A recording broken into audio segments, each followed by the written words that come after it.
Actor with Ding Dong.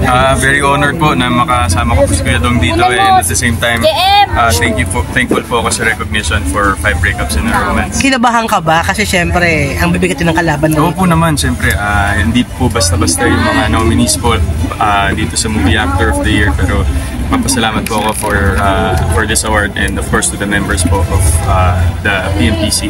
By the end of July, nilipad na kayong pa Canada. Kamusta paghahanda preparations for Hello Love Again? Okay naman po.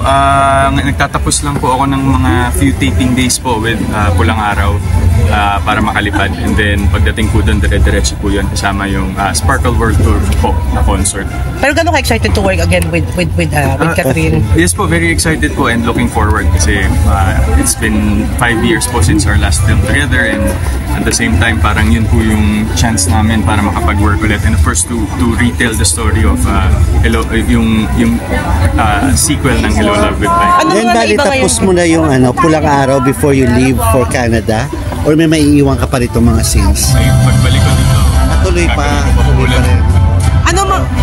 Ano mga naiba kay Catherine ngayon after nung tagal yung dinakita yan, naggagawin mo na yung Hello Love Again? She's more mature now. She's very much excited to try new things. Kaya nakakatawa na parang dun sa proseso na yun, magkasama kami, of course, with doing this film. How much do you enjoy the friendship, no? Kasi nakikita namin parang lumalalim yung sa maging dalawa, yung friendship.